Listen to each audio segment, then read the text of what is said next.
everything, there is a season and a time for every purpose under the heavens. And springtime is the season of new life. And we must bear in mind that there are three kinds of life. First, there is the life of the soil. Last year's leaves, decaying vegetation, and all that we may think of dead is really very much alive as the earth is constantly replenished. Secondly, healthy Mother Earth gives birth to and supports all things that grow, but which are rooted to one spot. And crowning the Trinity, up from Mother Earth, through the infinite variety of plants, there is the magnificent life that is not tied down, but is free to swim and run and fly. And in the proper season, new life bursts out of its cocoons, its wombs, its shells, to taste and feel and see the spring-washed world into which they have come. And the parents of all these young things have no doubts about where they belong in the grand symphony of nature's scheme of life. And they have no doubts about how to take care of their young, but the best that nature has provided.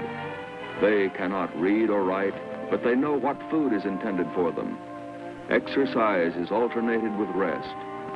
Cradled in warmth and shelter, peace and quiet and loving care, the young follow the lead of their parents and are guided safely and surely on the road to health and happiness.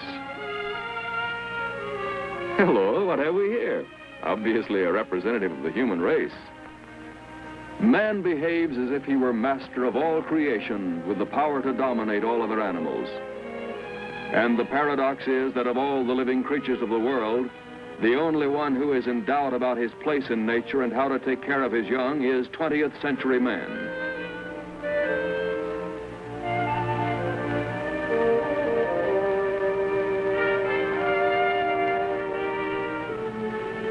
Mankind was given a Garden of Eden with his pathway through life garlanded with the ineffable blessing of peace and good health. But he has distorted it into a maelstrom of confusion, with premature death and disease rampant everywhere. He has strayed far from nature and his simple natural needs. And by his unlawful living habits, he is destroying himself. He is sick in body, distorted in his mind, and tortured in his soul. His whole existence on earth is a nightmare of constant threats of disease and terrifying danger to his life, all the way from the cradle to the grave. And when death has struck its final bell, how futile are the words of the poet, turn backward, O time in thy flight, make me a child again just for tonight. For civilization hurtles on its heedless way, while many a lonely heart grieves for a soul too soon departed from this earth. And even more sorrowful than those who suffer and die too soon is the story of those countless unborn children who have never gladdened the hearts of childless parents. Have you ever thought what a sad place the world would be if there were no children in it? I had been at Sheldon and Rose's wedding when they were married 10 years ago. They were making the best of the fact that they could not have a child of their own. They had constantly tried every kind of treatment that was recommended, but it seemed to be hopeless. It was small comfort to them to know that 10% of all married couples in the United States are sterile.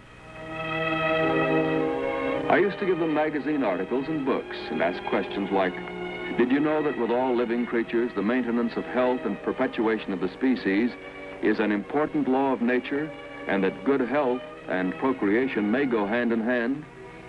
And Sheldon, who was more of the physical type, began to read and think. Here I am, only 35 years old, getting up with a taste in my mouth like the wrath of the gods. My hair is thinning out. My sight isn't what it used to be. I'm about 60 pounds overweight. I have a bad case of colitis. My psoriasis itches like the devil. No matter what toothpaste I use, I still get cavities. And I'm always tired. Like most Americans, Sheldon and Rose always started their day with a whopping breakfast. Like most Americans, they knew that coffee contains poison, which didn't stop them from drinking it. But they had not known, for example, that in his book, Nutrition and Physical Degeneration, Weston Price, after exhaustive research all over the world, proves that highly refined and concentrated white flour and white sugar products fed to primitive peoples not only ruined their teeth, but ruined their health, physically, mentally, and spiritually in the space of a single generation. Like most other civilized people, they were always in a hurry, and the kind of foodless foods which they ate during the day and for their evening meal were the typical factory products which had been refined, canned, frozen, pickled, bottled, salted, fried, boiled, baked, or cooked to death. Their neighbors and their relatives' children liked to come to their home because they made such a fuss over them. They called them Aunt Rose and Uncle Shelley. But what they wanted to hear more than anything else in the world was their own child calling them Dad and Mommy.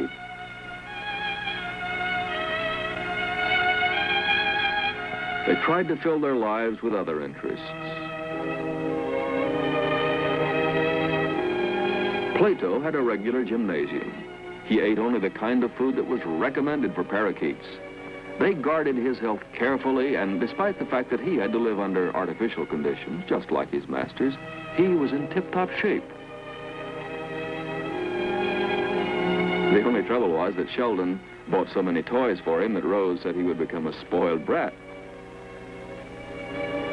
But a home without children can be a lonesome place. And there was much love lavished on this cocky little fellow. In the case of their pets, they understood that strength and beauty come from within. But with themselves, they were always trying to use a magic pill or a mysterious concoction that would rub it in from the outside. Of course, they were always up late to watch TV, and as any television addict knows, the after-midnight shows are usually a series of endless commercials with old movies sandwiched in between.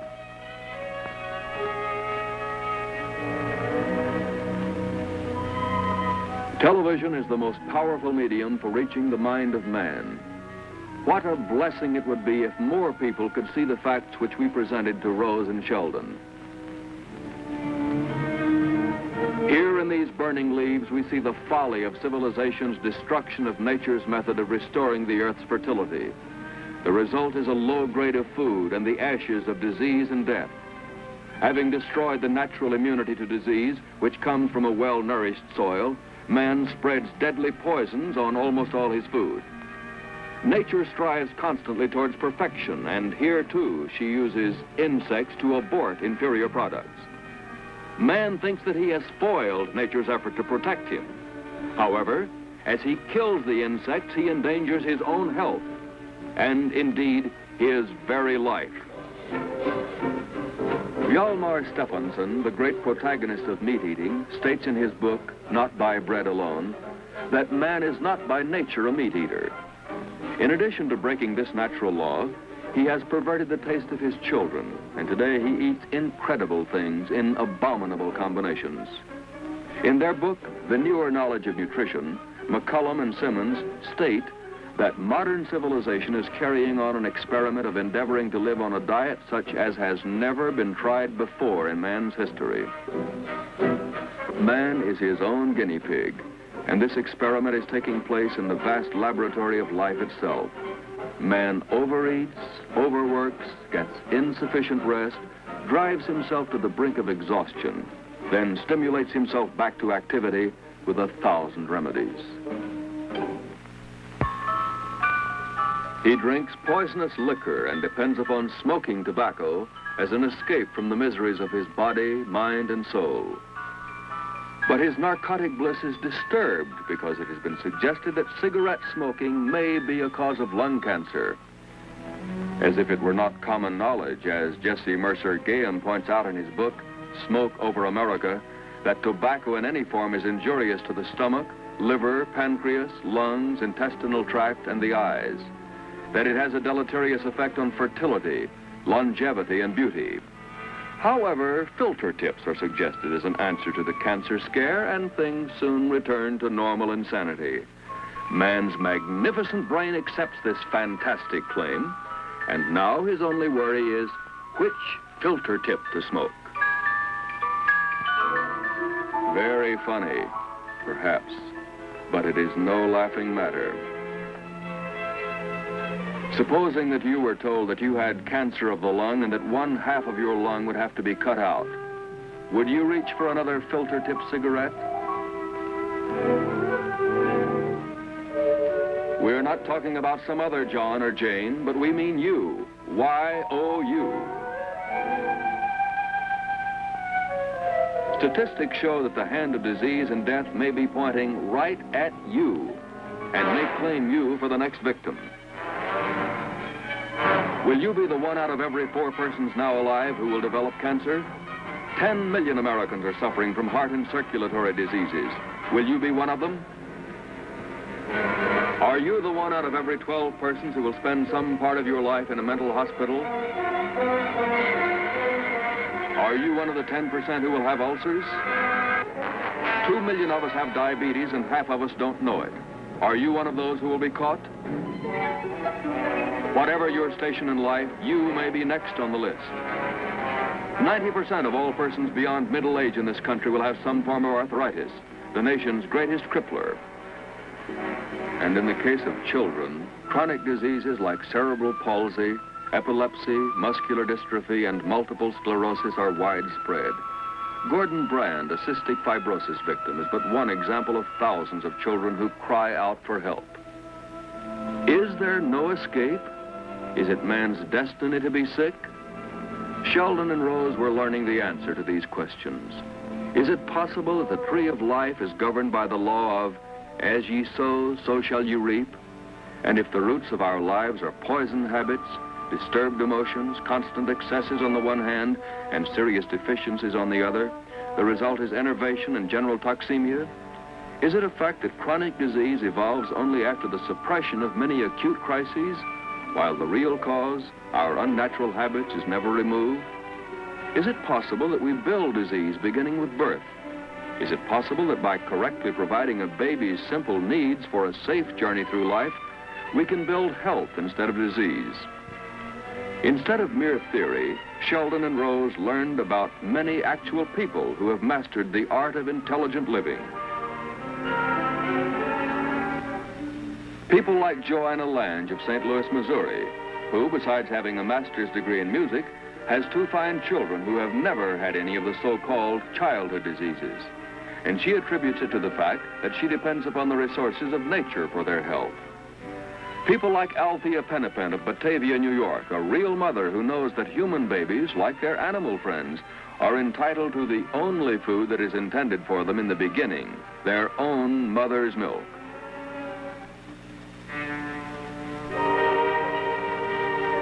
People like Ralph and Alice Schneider of Brighton Beach, New York, who have good reason to be happy.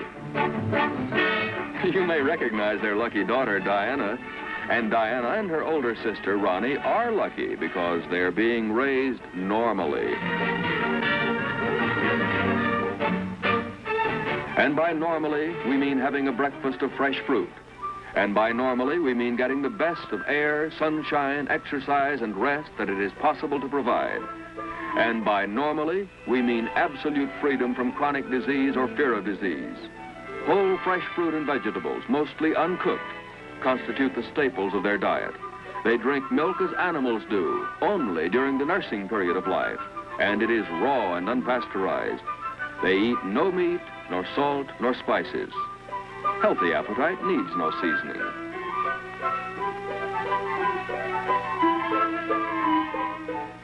In Bloomfield, New Jersey, we visited the family of John and Adele Sefcik. It was Christmas, the season of peace and goodwill, when the innate love which is normal to mankind runs to high and noble conscious expression. And John and Adele are among the fortunate parents who realize that love for their children means protecting and guarding them from...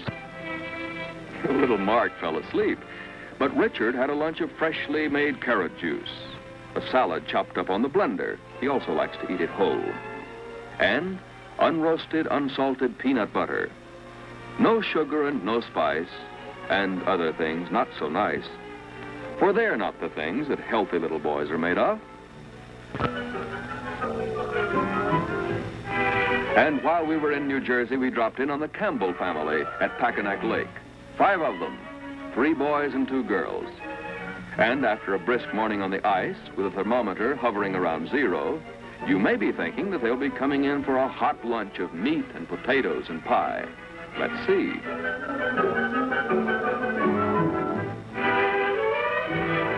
While she prepared lunch and kindly observed that she washes the fruit thoroughly, we asked Sophie Campbell, do your children stay healthy and happy on a diet of fresh fruit, nuts, salads, and some cooked vegetables?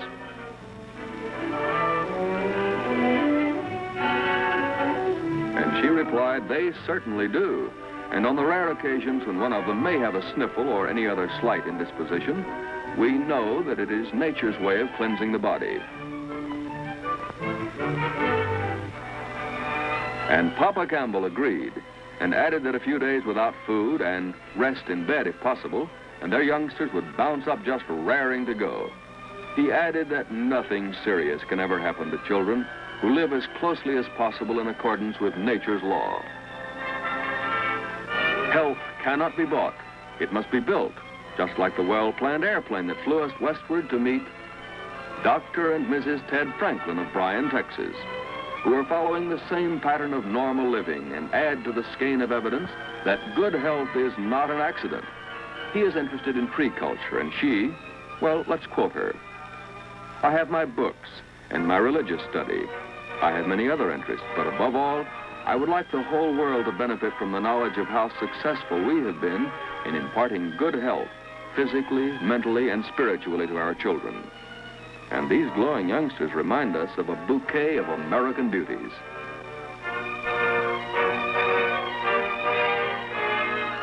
Are you counting them? Mary Ann, Betty, Martha, Judy, Janice, John Edward, and Jojo. 7 is right. A wonderful American family.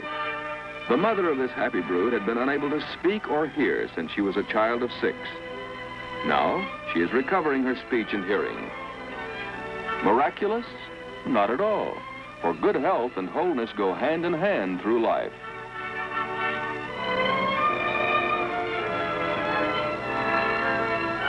So sing out with joy, for it is children like yourselves who may hold the key to the health of future generations.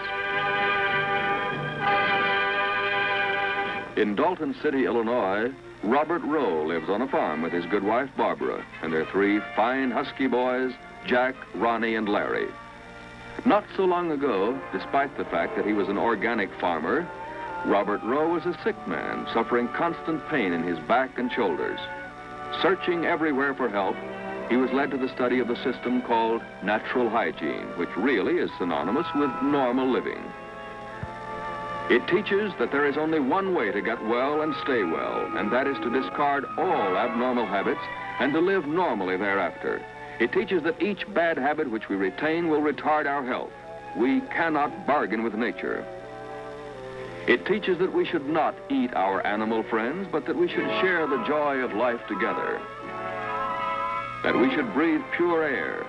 That we should drink pure, unpolluted water. That we should get lots of sunshine and outdoor exercise, alternated with rest. That we should eat fresh food in simple combinations. It teaches that we do not live by bread alone, but that life goes on because of the symbiotic relationship between all of life. It teaches that food should be grown as naturally as possible. You may rest assured that no leaves are burned on this farm.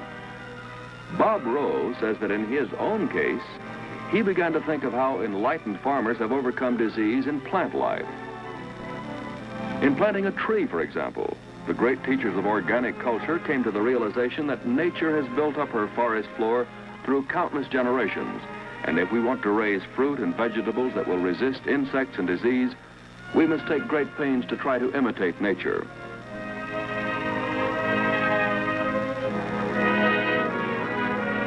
Similar open-minded methods of research and techniques might with great profit be applied to human life.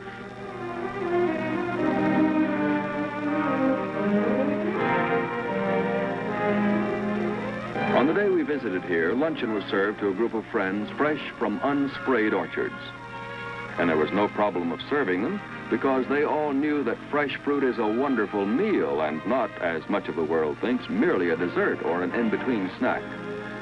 And afterwards, while the children played, we listened to a talk by Joy Giacaruso. She is in her early 30s, has 3 children, and her day begins by bouncing out of bed full of the joy of life.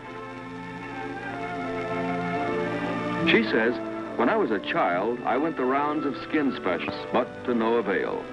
I know now that it was the body's effort to cleanse my system." We all have a choice in life, and I try to choose the best for my family. How true are the words of the Bible, "Every herb bearing seed, and every tree which is the fruit of a tree yielding seed, to you it shall be for meat."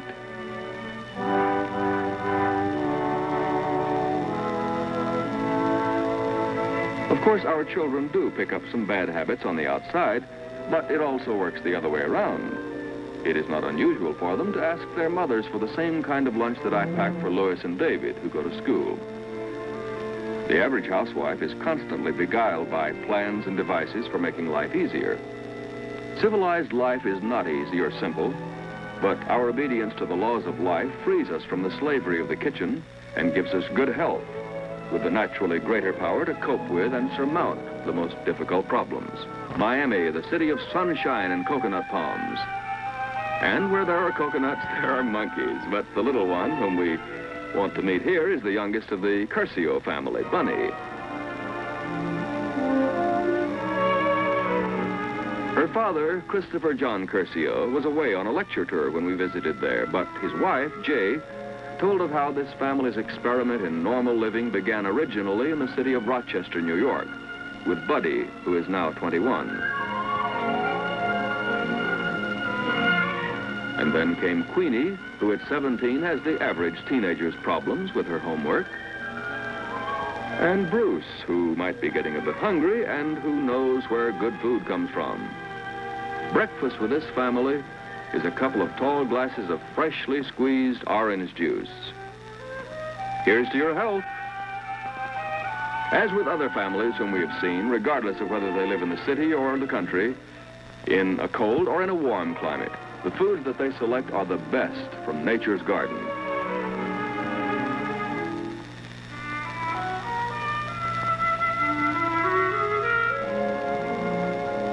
The vitamins and minerals and all the body's needs are supplied abundantly by whole, fresh food.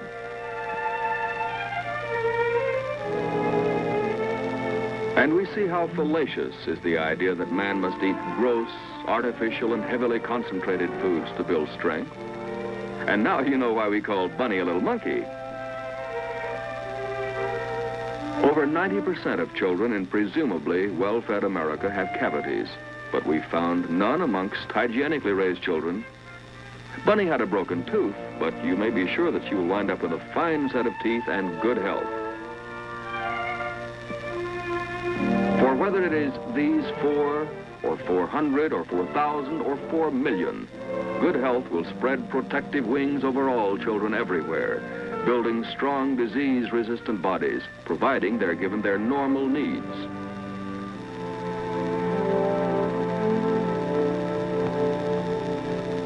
As we travel on to the summertime and autumn of our lives, is it still possible to enjoy the best of health? We will continue our search for the causes of health presently. But first, let us see how Sheldon and Rose have reacted to all this information.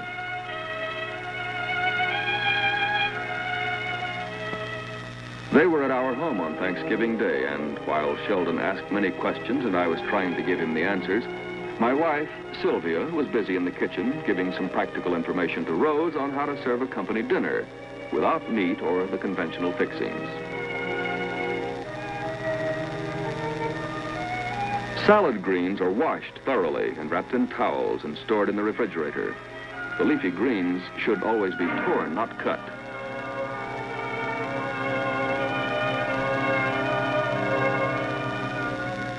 Things like celery, tomatoes, cucumbers, and green peppers should be cut in wide strips and always with the grain. What a delight to serve a meal for which no creature had to die. Let's pray in the immortal words of the poet Shelley. Never again may blood of bird or beast stain with its venomous stream a human feast.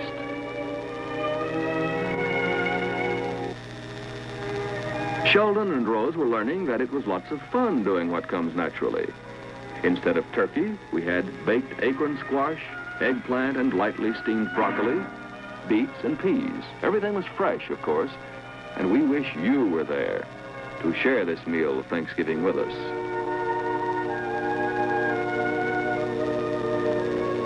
Life itself is indeed the best school, and Rose and Sheldon now knew that if they wanted better health, they would have to discipline themselves. And as they discarded their old bad habits, they also did some thorough house cleaning. It may appear that they were preparing for a party, what with the liquor, candy, and cookies.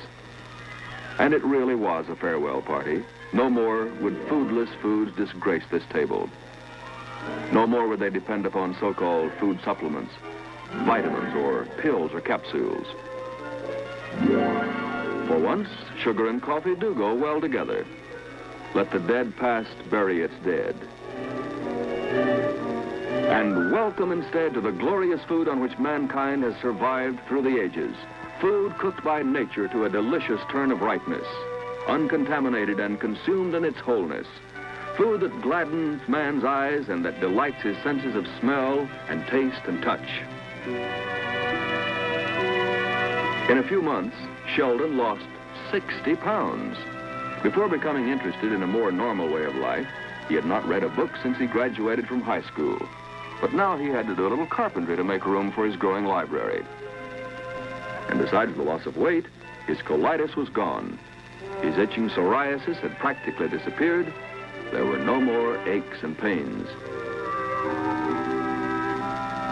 And although they still did not dare to hope that they might have a child of their own, they were spending much of their time in study and were encouraged by such true stories as Jack and Rose Solomon's, who live in West Palm Beach, Florida.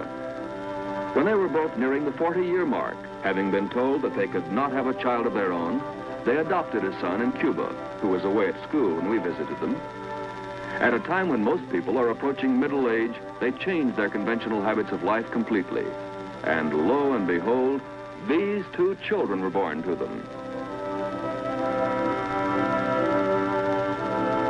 At a convention party, Mr. and Mrs. C.E. Doolin of Dallas, Texas, told us that after 3 years of childless marriage, she finally began to follow the teachings of natural hygiene to try to avoid a dreadfully feared operation for possible cancer of the breast.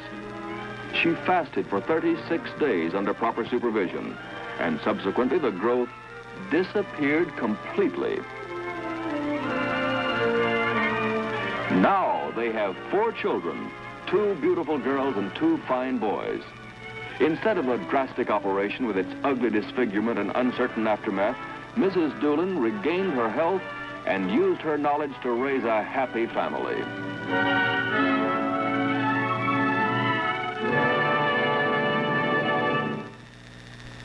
Bertie Roush of Brighton Beach, New York, is proud of the fact that at 55, she is youthful and enjoys radiant health.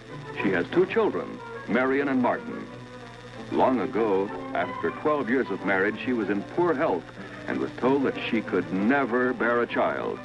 In 1938, she fasted for 38 days, improved her habits of living, and not only fully recovered her health, but to her great joy gave birth to a son. In addition to these stories of the conquest of sterility, we found many other examples of recovery and continued good health. In Detroit, Michigan, R.J. Cheatham had this tale to tell. On July 30th, 1948, I was released from a hospital following an operation for a condition diagnosed as malignant melanoma. 5 years was my maximum life expectancy. Not wanting to die, I tried every treatment recommended to me, including drugs and shots, vitamins, minerals, massage, vibration, x-rays, and colonics. Instead of getting better, my condition became worse. I am in good health now because I have followed the teaching exemplified by such great teachers as Herbert M. Shelton, whose books I have read from cover to cover. I owe my being alive today to natural hygiene.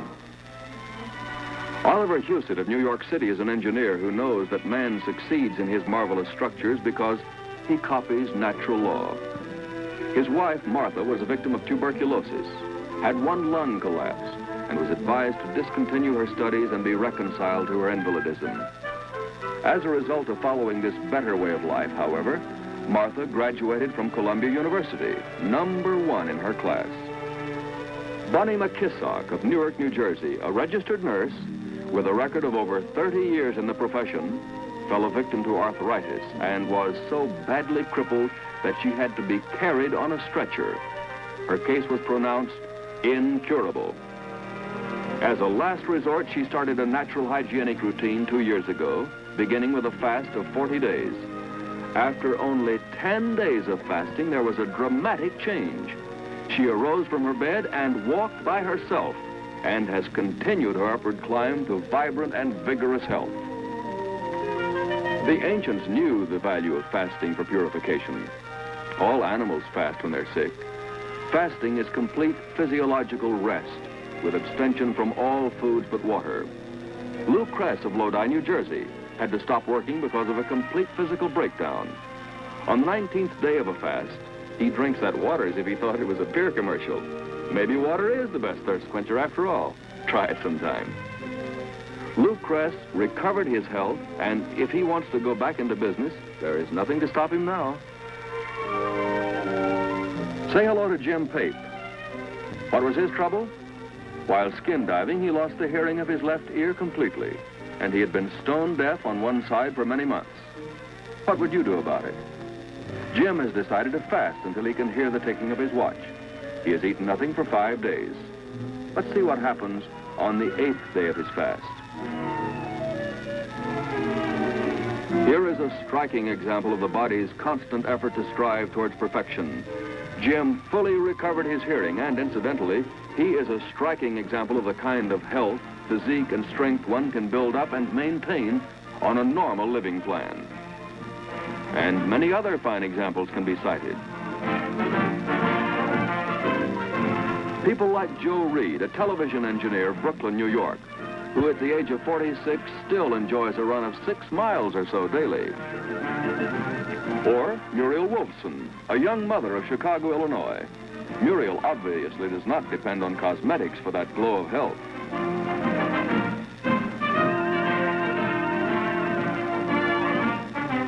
Or a ballerina like Ann Limpert of Royalton, Ohio, who was able to dance again after authorities had said her case was hopeless.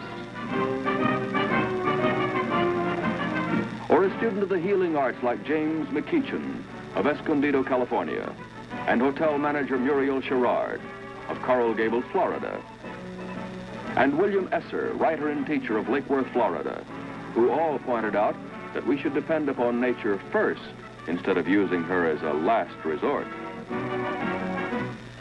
Joseph Brenner of Newark, New Jersey, head of a large office furniture company, whom we found sitting at his famous $7,000 desk, says that he now knows the thrill of awakening each day with the feeling that life itself is the greatest adventure. Several years ago, as we could see from his portrait, Mr. Brenner was about 40 pounds heavier, looked robust, but he had lost his former youthful drive. Today, he and his wife, Ann, know the joy of exuberant health, and as a hard-headed business executive, he has been thoroughly sold on natural hygiene, which has a successful record since the year 1820, when Trop and Jennings, who were medical doctors, and Graham, who was a minister, first began its teachings.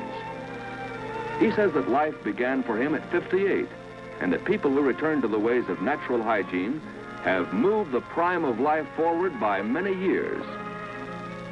And bearing out his contention, Homer Kentner of Rochester, New York, retired printing salesman at the age of 67, offers a toast to everlasting youth, with pure water, of course.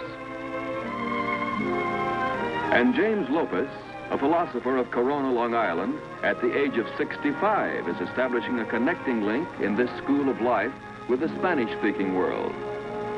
And Irving Barnett, active in the rug business in Los Angeles, California, who travels with a box lunch that the airlines might well copy.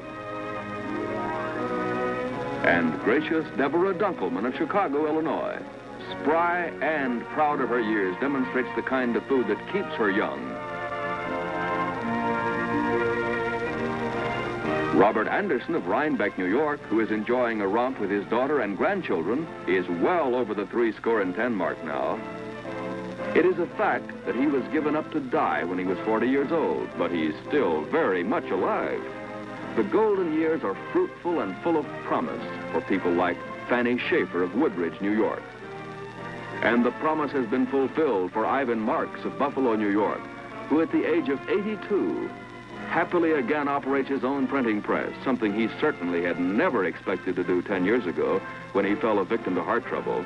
And, well, you may smile, Ivan Marks, for well you know the precious and priceless gift of old age is good health.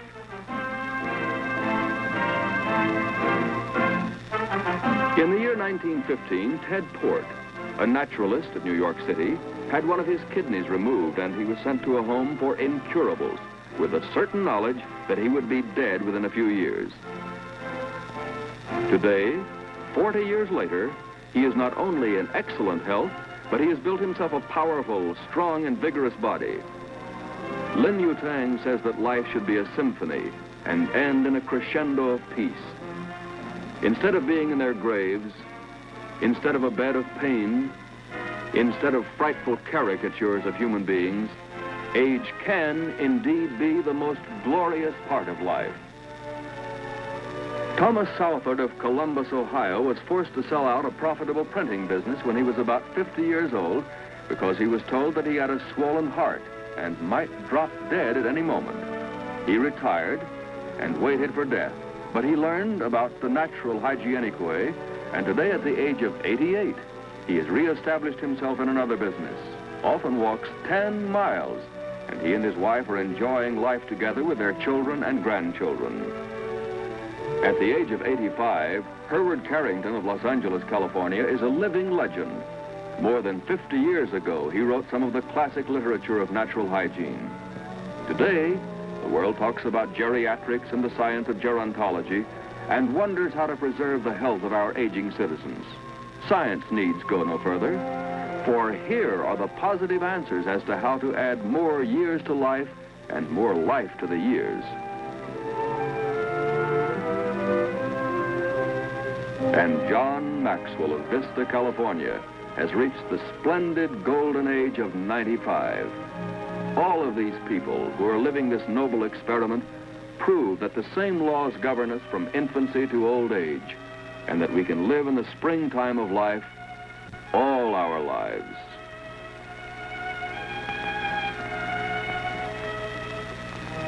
And as springtime bursts forth again in all its miraculous glory, the soil that had formerly been barren was now stirring with new life. And the home that was formerly such a lonesome place was preparing for a new visitor. And not only was new life stirring here, but a richer, more wholesome, and deeper understanding had come to this household. And out of the fullness of his heart, Sheldon wrote a letter.